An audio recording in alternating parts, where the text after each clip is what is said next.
Hi everyone, I am Navkiran and I welcome you all to my channel Navkiran Nursing Classes. Friends, जैसे कि आप सब जानते हैं कि अपने इस चैनल के थ्रू मैं नर्सिंग के रिलेटेड बहुत सारी यूज़फुल और इन्फॉर्मेटिव वीडियोस आप सबके लिए लेके आती रहती हूँ। तो इस बार एक बहुत ही इंपॉर्टेंट वीडियो के साथ आई हूँ, that is blood transfusion in the clinical area. और हम एज अ नर्स और नर्सिंग ऑफिसर अपने क्लिनिकल एरिया में बहुत बारी जो ब्लड ट्रांसफ्यूजन का प्रोसीजर्स हैं वो करते रहते हैं, लेकिन ब्लड ट्रांसफ्यूजन के रिलेटेड बहुत सारी कॉम्प्लिकेशंस हैं, बहुत सारी इंडिकेशंस और कॉन्ट्रा इंडिकेशंस हैं, और एक बहुत बड़ी रिस्पॉन्सिबिलिटी होती है हर एक रजिस्टर्ड नर्स के ऊपर कि अगर क्लिनिकल एरिया में हम ब्लड ट्रांसफ्यूज कर रहे हैं तो हमें पेशेंट को ऑब्जर्व कैसे करना है, क्या क्या ऐसे साइन एंड सिम्टम्स हैं जो कि ये इंडिकेट करते हैं कि ब्लड ट्रांसफ्यूजन रिएक्शंस जो हैं वो हमारे पेशेंट्स को हो रही हैं। तो इन सब चीज़ों को आज हम इस चैप्टर में पढ़ेंगे।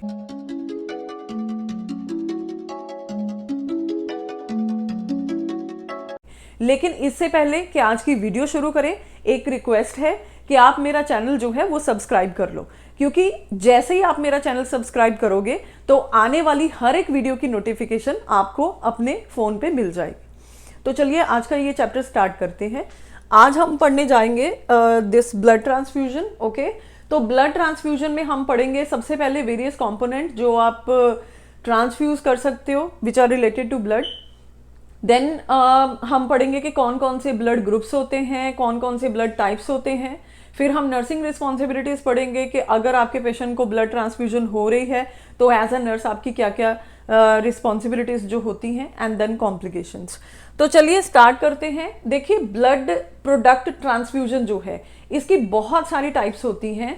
तो बहुत सारे ऐसे ब्लड कॉम्पोनेंट्स हैं जो आप पेशेंट को ट्रांसफ्यूज कर सकते हो। तो यहाँ पे हम देख सकते हैं, सबसे पहले हमारे पास है PRBCs यानी कि packed red blood cells. Second जो कंपोनेंट है that is platelets. Third is FFP। Then we have cryoprecipitates and granulocytes. तो फ्रेंड्स, सबसे पहले हम बात करते हैं पैक्ड RBCs की। देखिए, जो पैक्ड RBCs होते हैं ये हम उन पेशेंट्स को ट्रांसफ्यूज करते हैं जिनमें एरिथ्रोसाइट काउंट जो है वो लो होता है। चाहे ये पेशेंट्स जो है वो ल्यूकीमिया से सफ़र कर रहे हों, चाहे ये पेशेंट्स सीवियर एनीमिया वाले पेशेंट्स हों, या कोई ऐसे पेशेंट्स जिनकी सर्जरी जो है वो होने वाली है और सर्जरी के टाइम पे हमें जो ये ब्लड ट्रांसफ्यूज जो है इनको करना पड़ेगा। तो ऐसे पेशेंट्स में हम ये ब्लड प्रोडक्ट जो होता है इसको ट्रांसफ्यूज करते हैं। ओके, तो सेकेंड टाइप ऑफ जो हमारे पास ब्लड प्रोडक्ट आते हैं दे आर प्लेटलेट्स। तो फ्रेंड्स, प्लेटलेट्स हम उन लोगों को ट्रांसफ्यूज करते हैं जिनमें ब्लीडिंग जो है वो नहीं रुक रही है, या ब्लीडिंग होने का खतरा है, या कई बार किसी सर्जरी के टाइम पे भी हमें प्लेटलेट जो है वो ट्रांसफ्यूज करने पड़ सकते हैं। ओके, तो प्लेटलेट बेसिकली हमारी ब्लड में क्लॉट फॉर्मेशन में हेल्प करते हैं। ओके, तो अगर कहीं भी एक्टिव ब्लीडिंग हो रही है तो आप जो प्लेटलेट्स हैं उनकी हेल्प से वो ब्लीडिंग जो है वो स्टॉप हो सकती है। ओके, तो यहाँ पे मैं एक चीज़ जो है वो ऐड करना चाहती हूँ। जब आप होल ब्लड जो है पेशेंट को ट्रांसफ्यूज करते हैं तो उसको हमने काफ़ी स्लो ट्रांसफ्यूज करना होता है एज कम्पेयर टू प्लेटलेट्स, जो कि आप बहुत ही फास्ट ट्रांसफ्यूज कर सकते हो। ओके, तो जो ब्लड का एक यूनिट होता है उसमें अप्रॉक्सीमेटली 350 ml आपको ब्लड जो है वो एक यूनिट में मिल जाएगा, और जो प्लेटलेट का यूनिट होता है यानी कि एक थैली होती है उसमें जो ब्लड का अमाउंट होगा वो वेरी कर सकता है। ओके, तो प्लेटलेट जो है वो विद इन 15 to 30 मिनट्स आप ट्रांसफ्यूज कर देते हो। आपने अपने क्लिनिकल एरिया में भी देखा होगा प्लेटलेट्स को हम बहुत ही फास्ट ट्रांसफ्यूज जो है वो करते हैं। अब प्लेटलेट जो होते हैं ना, इनको ट्रांसफ्यूज करने से पहले भी हमें RH और ABO कॉम्पैटिबिलिटी जो है वो चेक करनी पड़ती है। ब्लड ट्रांसफ्यूज कर रहे हो होल ब्लड, उसमें तो ऑब्वियसली करना ही है आपको, लेकिन प्लेटलेट्स जो हैं वो भी ट्रांसफ्यूज अगर आपने करने हैं तो उससे पहले भी आपको ABO एंड RH कॉम्पैटिबिलिटी जो है वो असेस करनी है, क्योंकि अगर थोड़े से RBCs भी प्लेटलेट्स में हुए तो आपके पेशेंट को सीवियर ट्रांसफ्यूजन रिएक्शन जो है वो हो सकता है। उसके बाद फ्रेंड्स, जो हमारे पास नेक्स्ट प्रोडक्ट आता है ब्लड प्रोडक्ट जो हम ट्रांसफ्यूज करते हैं अपने क्लिनिकल एरिया में, that is FFP, fresh frozen plasma. Actually ये जो FFPs होते हैं ना, ये हम उन पेशेंट्स को देते हैं जो कि शॉक में जा रही हूँ बिकॉज ऑफ ब्लीडिंग। तो बेसिकली FFP एक तो शॉक में से रिवाइव करने के लिए हम देते हैं, सेकेंडली हम उन पेशेंट्स को देते हैं जिनमें विटामिन K की डेफिशिएंसी या फिब्रिनोजन की डेफिशिएंसी की वजह से, या कोई भी पर्टिकुलर क्लॉटिंग फैक्टर की डेफिशिएंसी की वजह से ब्लीडिंग हो रही है और वो रुक नहीं रही है। इन दैट केस हम FFP जो है वो पेशेंट को देंगे। और ये एक तरह के प्लाज्मा एक्सपेंडर का भी काम करते हैं, जैसे मैंने पहले भी आपको बताया कि शॉक की कंडीशन में हम पेशेंट को देते हैं। ओके, इसके बाद जो हमारे पास प्रोडक्ट आता है जिसको हम ट्रांसफ्यूज करते हैं, दैट इज क्रायो प्रेसिपिटेट्स। तो जो क्रायो वर्ड होता है ना, this stands for frozen, something which is frozen. Okay, तो क्रायो प्रेसिपिटेट्स जो होते हैं ये एफएफपी से ही बनते हैं, लेकिन ये क्या है, मेनली फिब्रिनोजन को रिप्लेस करते हैं और कुछ स्पेसिफिक क्लॉटिंग फैक्टर, जैसे कि फॉर एग्जांपल हम हीमोफीलिया में क्लॉटिंग फैक्टर 8 को अगर रिप्लेस करना है तो हम क्रायोप्रेसिपिटेट यूज करेंगे। ओके, तो बेसिकली क्रायोप्रेसिपिटेट भी जो एक्टिवली ब्लीडिंग क्लाइंट होते हैं उनमें ब्लीडिंग को रोकने के लिए हम ट्रांसफ्यूज करते हैं। तो फ्रेंड्स, ये जो एफएफपी और क्रायोप्रेसिपिटेट्स होते हैं इनको भी हम फास्ट देते हैं। और एक बात ऐड करना चाहती हूँ, ये क्रायोप्रेसिपिटेट्स और फ्रेश फ्रोजन प्लाज्मा, ठीक है, ये सॉलिड फॉर्म में आएंगे आपके पास ब्लड बैंक से। सबसे पहले इनको हमने थॉ करना होता है, थॉइंग का मतलब होता है इनको हमने मेल्ट करना होता है, उसके बाद हम इनको फास्ट जो है ट्रांसफ्यूज कर देंगे within 15 to 30 minutes. Okay, तो this is done with these blood products. उसके बाद जो लास्ट ब्लड प्रोडक्ट हमारे पास आता है दैट इज ग्रेन्यूलोसाइट्स। देखिए, ग्रेन्यूलोसाइट्स जो है वो WBC का टाइप है and it helps in the fight to fight against infections in our body. कई बार आपका पेशेंट सेप्टिक शॉक में है तो उस केस में आप ग्रेन्यूलोसाइट्स देते हो, लेकिन मोस्ट ऑफ द टाइम अगर आपका पेशेंट में कुछ ऐसा सेप्सिस, कुछ ऐसा इन्फेक्शन है जो कि एंटीबायोटिक्स को रिस्पॉन्ड नहीं कर रहा, इन दैट केस डॉक्टर आपको ऑर्डर कर सकता है ग्रेन्यूलोसाइट्स इन्फ्यूज करने के लिए। ओके, तो फ्रेंड्स, कोई भी आप ब्लड फैक्टर देते हो, कोई भी आप जो प्रोडक्ट है वो इन्फ्यूज करते हो, एक तो साथ ही साथ आपने इनटेक आउटपुट चार्ट में नोट करना होता है कि कितना एक यूनिट में आप कितना इनटेक दे रहे हो, राइट, क्योंकि वो पेशेंट के इनटेक में जाता है। सेकेंडली, आपने पेशेंट की कंडीशन क्या थी ट्रांसफ्यूजन से पहले और ट्रांसफ्यूजन के बाद उसका क्या रिस्पॉन्ड था, या ड्यूरिंग ट्रांसफ्यूजन क्या उसको कोई कॉम्प्लिकेशन हुई, ये सारी चीज़ें एज अ नर्स हमने डॉक्यूमेंट करनी होती हैं। ओके, तो अब हम नेक्स्ट पढ़ेंगे कि ब्लड की कौन कौन सी टाइप्स होती हैं और कॉम्पैटिबिलिटी और इनकॉम्पैटिबिलिटी का क्या मतलब होता है। Friends, we have 4 blood groups, A, B, AB and O, और उनमें भी हमारे पास 2 जो है फैक्टर्स होते हैं, depending upon the rhesus factor 2 types होती हैं, सब टाइप्स इसको आप बोल सकते हो, RH positive and RH negative. तो बेसिकली फ्रेंड्स, जो ब्लड ग्रुप्स हैं वो 1900 में कार्ल लैंडस्टीनर नाम का साइंटिस्ट था, उन्होंने डिस्कवर किए थे। तो बेसिकली ये जो ब्लड ग्रुप हैं इनमें नेगेटिव और पॉजिटिव ये हो सकते हैं depending upon the presence of rhesus antigen on their surface. तो जिन भी आरबीसीज के सरफेस पे रहीजस एंटीजन प्रेजेंट होता है वो होते हैं RH पॉजिटिव, और जिन पे रहीजस एंटीजन नहीं होगा वो होते हैं RH नेगेटिव। तो देखिए, यूनिवर्सल डोनर और यूनिवर्सल जो रेसिपिएंट है इसके रिलेटेड आपको आजकल एंट्रेंस में कई बार पूछ लेते हैं। तो पहले, आज से 10 साल पहले जब क्वेश्चन डालते थे तो केवल O और AB लिख के आप काम चला लेते थे, लेकिन आजकल आपको ऑप्शंस में नेगेटिव और पॉजिटिव भी पूछा जाता है। तो यूनिवर्सल डोनर जो होता है दैट इज O नेगेटिव, क्योंकि जो नेगेटिव है, एक तो O है उसमें A और B एंटीजन नहीं है तो सबको डोनेट कर सकता है। सेकेंडली, रिहीजस फैक्टर जो है वो नहीं है तो पॉजिटिव और नेगेटिव दोनों तरह के पेशेंट उससे ले सकते हैं ब्लड, तो O negative is a universal donor. और अगर आप यूनिवर्सल रेसिपिएंट की बात करें तो यूनिवर्सल रेसिपिएंट है AB पॉजिटिव, क्योंकि वो A, B और O तीनों से ब्लड ले सकता है और पॉजिटिव और नेगेटिव दोनों से।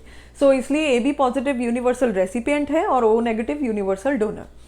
तो फ्रेंड्स, एक चीज़ बहुत इंपॉर्टेंट है, जब भी आपने किसी भी पेशेंट को ब्लड ट्रांसफ्यूजन करना होता है तो उससे पहले हमें ABO कॉम्पैटिबिलिटी और RH कॉम्पैटिबिलिटी, ये दोनों चीज़ें असेस करनी बहुत इंपॉर्टेंट होती हैं, क्योंकि हमारे पास 2 तरह की इनकॉम्पैटिबिलिटी रिएक्शंस होती हैं। एक तो ऑफ कोर्स ABO इनकॉम्पैटिबिलिटी है, अगर आप A वाले को B वाला ब्लड ग्रुप ट्रांसफ्यूज कर देंगे या B वाले को A ब्लड ग्रुप जो है वो ट्रांसफ्यूज कर देंगे, तो इन दैट केस जो रिएक्शन होती है उसको हम बोलते हैं ABO इनकॉम्पैटिबिलिटी। लेकिन अगर आप दूसरी तरह की इनकॉम्पैटिबिलिटी देखें तो उसमें होता है RH इनकॉम्पैटिबिलिटी, यानी कि अगर किसी का ब्लड ग्रुप RH नेगेटिव है उसको आप RH पॉजिटिव ब्लड ग्रुप जो है वो ट्रांसफ्यूज कर देते हो। फॉर एग्जांपल, किसी का ब्लड ग्रुप है A नेगेटिव, उसको आपने A पॉजिटिव ट्रांसफ्यूज कर दिया। तो यहाँ पे मैं एक चीज़ ऐड करना चाहती हूँ जो आपके एंट्रेंस में पूछी जाती है फ्रेंड्स, वो ये है कि RH incompatibility is more serious as compare to the ABO incompatibility. Okay, तो हमेशा आपको ज़्यादा डिग्री की कॉम्प्लिकेशंस और आपके पेशेंट की कंडीशन ज़्यादा डिटीरियोरेट होती है अगर RH इनकॉम्पेटिबिलिटी जो है वो हो।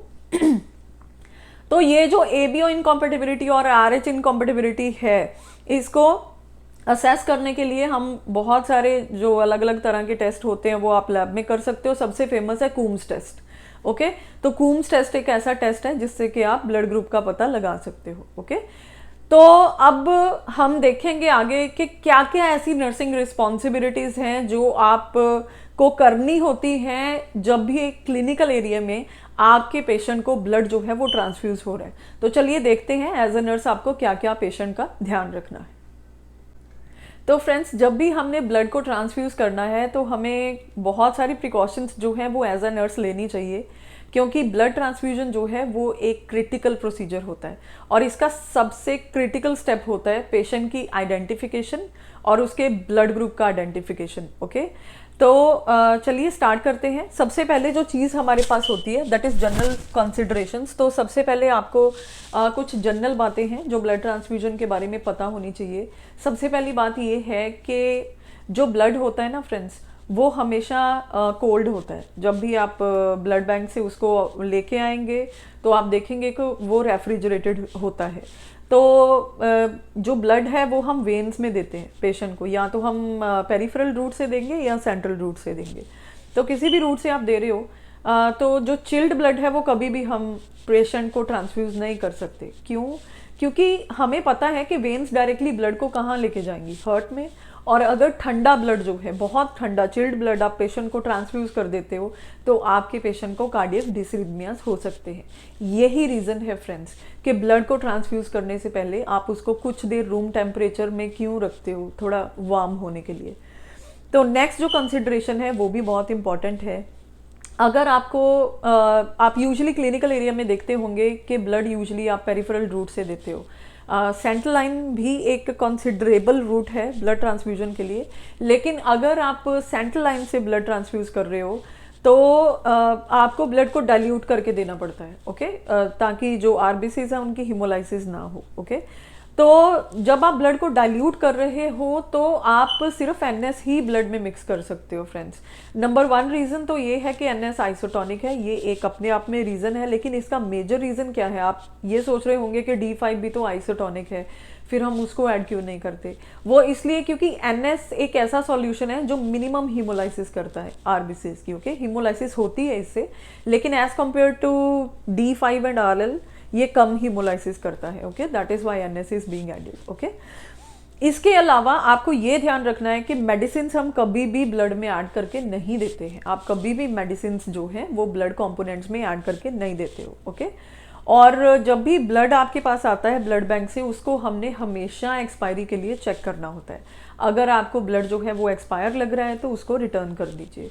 और जब भी आपने ब्लड ऑब्टेन करवाना है, ऑब्वियसली ब्लड बैंक जो है उसका एक फॉर्म होता है, ब्लड रिक्विजिशन फॉर्म, जो हमारे क्लिनिकल एरिया से हम भर के भेजते हैं। नीचे रजिस्टर्ड नर्स के साइन होते हैं।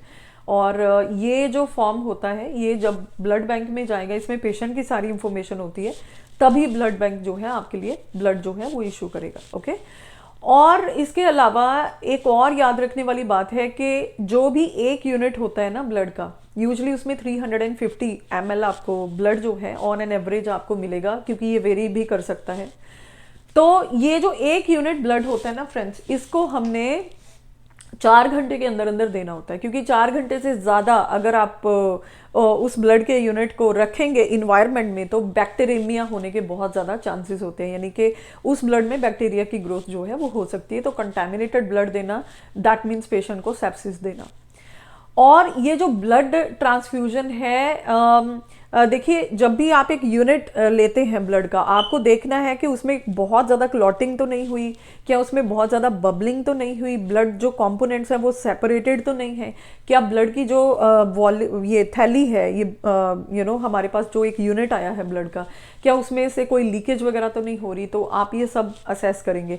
अगर आपको कुछ भी गड़बड़ लगता है तो आप ये जो यूनिट है, ये जो आपके पास बैग है ब्लड का, इसको आप रिटर्न कर सकते हैं विद एक्सप्लेनेशन कंफर्मेशन कि मुझे ये जो है प्रॉब्लम दिखी है ब्लड में। ओके, तो फ्रेंड्स जैसे मैंने पहले भी आपको बताया, आप प्लेटलेट्स, एफएफपी, क्रायोप्रेसिपिटेट्स ये तो फास्ट दे सकते हो पेशेंट को, लेकिन अगर आप होल ब्लड दे रहे हो पेशेंट को, पैक्ड आरबीसीज दे रहे हो, इन दैट केस आपको जो ब्लड ट्रांसफ्यूजन होती है वो बहुत ही स्लो करनी होती है। वो इसलिए क्योंकि इसमें ट्रांसफ्यूजन रिएक्शंस का खतरा बहुत ज़्यादा होता है। ओके, शुरू में हम स्लो करेंगे, और जब भी आप ब्लड ट्रांसफ्यूजन कर रहे हो पहले घंटे में आपको हर 15 मिनट्स के बाद पेशेंट के वाइटल्स देखने होते हैं, फिर हर आधे घंटे के बाद देखने होते हैं अगले घंटे में, फिर उसके अगले घंटे में हर 1 घंटे के बाद आप वाइटल देख सकते हो, एंड सो ऑन। लेकिन हम पेशेंट्स को अकेला नहीं छोड़ते, जिसको भी ब्लड ट्रांसफ्यूजन हो रही है उसकी कंटिन्यूस मॉनिटरिंग होनी बहुत इंपॉर्टेंट है। ओके, तो देखिए जब भी हम ब्लड ट्रांसफ्यूज करते हैं सबसे पहले हमने पेशेंट से इन्फॉर्म कंसेंट लेना होता है। ओके, क्योंकि ये एक इन्वेजिव प्रोसीजर है और इसमें कॉम्प्लिकेशंस का खतरा काफ़ी होता है, तो इसलिए हम पेशेंट को इन्फॉर्म कंसेंट लेंगे। सबसे पहले उसको बता देंगे कि आपको ये कॉम्प्लिकेशंस जो हैं वो ब्लड ट्रांसफ्यूजन से हो सकती हैं, और इसके साथ साथ पेशेंट की हिस्ट्री बहुत इंपॉर्टेंट होती है। आप अगर एक अच्छी नर्स हो तो आपको ये पता होना चाहिए कि आपका जो पेशेंट है क्या उसको पहले कभी ब्लड ट्रांसफ्यूजन हुआ, तो आपने पेशेंट को पूछना है कि आपको पहले कभी ट्रांसफ्यूजन हुआ था, रीज़न क्या था, किन कंडीशंस में आपको ट्रांसफ्यूजन किया था, क्या आपको कोई एलर्जिक रिएक्शन हुआ था, या कोई ट्रांसफ्यूजन रिलेटेड कोई और रिएक्शंस आपको हुए थे क्या। स्पेशली ये इंपॉर्टेंट होता है नेगेटिव ब्लड ग्रुप वालों के केस में, क्योंकि हम सबको पता है नेगेटिव ब्लड ग्रुप वालों को कई बार क्या होता है कि अगर first time positive blood group चला जाए तो उस टाइम पे हो सकता है कि उनको कोई भी रिएक्शन ना हो, क्योंकि उनकी बॉडी में अभी एंटीजन प्रेजेंट नहीं होते। लेकिन अगर सेकेंड टाइम आप पॉजिटिव ब्लड ग्रुप दे देते हो नेगेटिव वाले पर्सन में, तो उनमें इनकॉम्पेटिबिलिटी रिएक्शन जो है वो बहुत सीवियर हो सकता है, तो इसलिए ये हिस्ट्री लेनी बहुत इंपॉर्टेंट होती है। ओके, और एक और बहुत इंपॉर्टेंट चीज़ है, आप ब्लड ट्रांसफ्यूजन से पहले पेशेंट के वाइटल ज़रूर लेते हो। हम वाइटल फ्रेंड्स इसलिए लेते हैं ताकि एक चीज़ तो ये है कि बहुत सारी ऐसी कंडीशंस हैं, अगर आपके पेशेंट के वाइटल साइन स्टेबल नहीं है तो आप ट्रांसफ्यूजन नहीं कर सकते हो। फॉर एग्जाम्पल अगर आपके पेशेंट को हाइपरथर्मिया है, ओके, तो इन दिस केस अगर आप फिजिशियन को इन्फॉर्म करते हो कि पेशेंट को फीवर है, तो इन दिस केस फिजिशियन आपको बोलेगा कि let's wait for the fever to go down और नॉर्मोथर्मिया होने दो, then we will transfuse. Okay, ऐसा क्यों? क्योंकि ब्लड ठंडा होता है जब वो ब्लड बैंक से आता है, ऑल्दो आप उसको वार्म भी कर लेंगे फिर भी वो ठंडा थोड़ा सा रहेगा। ओके, और जब ठंडा ब्लड एकदम से बहुत गर्म बॉडी के अंदर जाता है जिसमें कि हाइपरथर्मिया है, तो जो आरबीसीज होते हैं उनका हीमोलाइसिस हो जाता है, उनका लाइसिस हो जाता है। ओके, तो इस वजह से जो है आपके पेशेंट को फर्दर कॉम्प्लिकेशंस हो सकती हैं। तो हम पहले पेशेंट को प्री मेडिकेट करेंगे, या जो भी आपने मेथड्स नर्सिंग जो प्रैक्टिसेस हैं जो भी आपने करनी है to induce normothermia in your patient, then you can transfuse the blood. एक तो ये रीज़न हो गया। सेकेंडली, हम क्यों ब्लड ट्रांसफ्यूजन से पहले वाइटल साइन चेक करते हैं, ताकि अगर ड्यूरिंग द ब्लड ट्रांसफ्यूजन कोई भी एडवर्स रिएक्शन होता है ना, तो आपको ये पता लग जाएगा कि पहले आपका पेशेंट स्टेबल था, अब ट्रांसफ्यूजन की वजह से उसको कॉम्प्लिकेशन हो रही है, और अब मुझे अपने पेशेंट को जो है किस हिसाब से उसको हमने मैनेज करना है। ओके, तो अगर पहले ही वो अनस्टेबल था तो बीटी के दौरान अगर उसको कोई कॉम्प्लिकेशन होती है तो आप उनमें डिफ्रेंशिएट नहीं कर पाओगे। ओके, फॉर दिस रीजन आपको प्री असेसमेंट जो होती है अपने पेशेंट की करनी होती है। ओके, अब इसके बाद हमारे पास आता है कि जब भी ब्लड बैंक से आपके पास ब्लड आ जाता है तो सबसे क्रिटिकल फेज है क्लाइंट की आइडेंटिटी। आप फाइल में देखोगे तो आपको पेशेंट का जो भी डायग्नोसिस है वो आपको पता चलेगा, प्लस आपको ये पता चलेगा कि उसको पहले कभी कोई ट्रांसफ्यूजन हुई है आप ही के यूनिट में, या इससे पहले कभी जो आपने हिस्ट्री ली, और अगर हुई है तो कौन सा ब्लड ग्रुप गया था। अब आपके पास जो लैब रिपोर्ट आई है उसमें क्या ब्लड ग्रुप है, ओके, और जो आपके पास ब्लड बैंक से बैग आया है ब्लड वाला उसके ऊपर कौन सा ब्लड ग्रुप है। तो आप इन तीनों चीज़ों को मैच करेंगे, और ब्लड ट्रांसफ्यूजन करने से पहले आप पेशेंट की बेड साइड पे जाके पेशेंट को बोलेंगे कि वर्बली अपना नाम जो है वो रिपीट करे, और फिर आप उसको कंपेयर करोगे। ओके, पिछली रिपोर्ट्स के साथ, और जो भी CR नंबर है पेशेंट का उसको, या फाइल नंबर जिसको आप बोल देते हो, उसके अकॉर्डिंगली आप कर सकते हो कंपेयर। ओके, तो ये तो था फ्रेंड्स कि हमने प्रेपरेशन कैसे करना है। अब हम पढ़ेंगे कि जब आप ब्लड ट्रांसफ्यूज करने लगते हो तो आपको क्या क्या प्रिकॉशंस जो हैं वो लेनी है। तो फ्रेंड्स, जब भी हम ब्लड को ट्रांसफ्यूज करना स्टार्ट करते हैं तो हमें सबसे पहले एक चीज़ पता होनी चाहिए कि ब्लड ट्रांसफ्यूजन एक सर्जिकली एसेप्टिक प्रोसीजर है। ओके। सो इसलिए हमें स्टैंडर्ड प्रिकॉशंस और ट्रांसमिशन बेस्ड प्रिकॉशंस दोनों ही लेनी होती हैं। और फिर हमें डालना होता है कैनुला। अब ये जो कैनुला होता है फॉर ब्लड ट्रांसफ्यूजन, ये हम बड़े गॉज वाला कैनुला जो है डालते हैं, मतलब कि 18 to 19 गॉज जो कैनुला है वो आप डालते हो। ओके, ये मोटा कैनुला हम इसलिए डालते हैं ताकि जो आरबीसीज हैं वो डैमेज ना हो जाए। अगर आप बहुत ही पतला कैनुला डाल दोगे 22 या 24 गॉज, तो आरबीसीज जो है उस कैनुला में से निकलते निकलते डैमेज हो जाएंगे। ओके, सो इसलिए आपको हमेशा 18 to 19 गॉज कैनुला जो होता है वो डालना होता है। ओके, अब नेक्स्ट जो हमारे पास चीज़ आती है वो ये है कि जब भी आपने ब्लड ट्रांसफ्यूजन स्टार्ट करना है उससे पहले आप एक एनएस जो है वो रेडी रखते हो विद एन आईवी सेट। जब भी आप कैनुला इंसर्ट करते हो हम ये प्रिकॉशन रखते हैं कि कैनुला जो है वो एकदम से ब्लॉक ना हो जाए, तो आप एनएस को कीप वेन ओपन रेट यानी कि एक इतने से रेट पे रखोगे डेड स्लो कि जो हमारी वेन है वो ओपन रहे।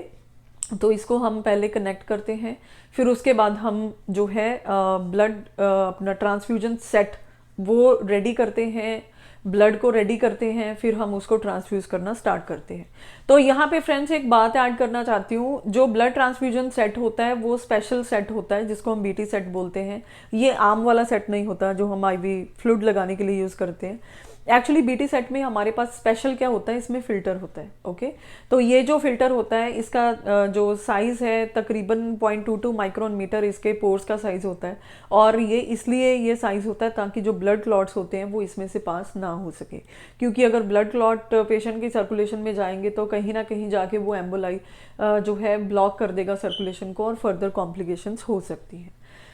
तो फ्रेंड्स इसके साथ साथ अगर आपको कोई प्री मेडिकेशन पेशेंट को देने के लिए बोला गया है डॉक्टर्स के थ्रू, मतलब डॉक्टर ने प्रिस्क्रिप्शन लिखी है, तो आपको उसको फॉलो करना होता है। ओके, और आप जब भी ब्लड ट्रांसफ्यूजन स्टार्ट करते हो तो स्टार्टिंग के जो 50 ml होते हैं, 50 ml जो स्टार्टिंग के होते हैं या पहले 15 मिनट जो होते हैं वो सबसे क्रिटिकल होते हैं। तो हमने फर्स्ट 50 ml को बड़ा ही स्लोली, डेड स्लो जो है वो ट्रांसफ्यूज करना होता है। ओके, और उस टाइम पे हमने पेशेंट को अकेला बिल्कुल भी नहीं छोड़ना, और पेशेंट को हम कंटिन्यूसली मॉनिटर करेंगे।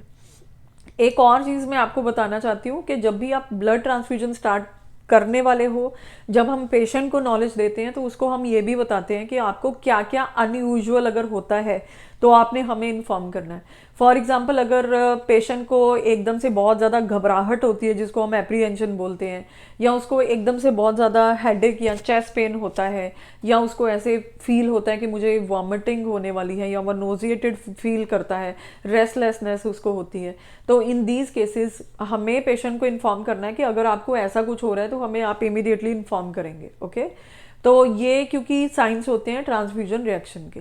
तो जब आपने फर्स्ट 50 ml पेशेंट को ट्रांसफ्यूज कर दिया या फर्स्ट 15 मिनट तक आपका पेशेंट स्टेबल है, तो उसके बाद आपको जो भी प्रिस्क्राइब रेट होता है थ्रू द फिजिशियन वो आप कर सकते हो, राइट। और जब भी आप ब्लड ट्रांसफ्यूज करते हो तो आपको हमेशा हमेशा इस चीज़ के लिए अलर्ट रहना पड़ता है कि आपके पेशेंट को कोई भी ट्रांसफ्यूजन रिएक्शन ना हो जाए।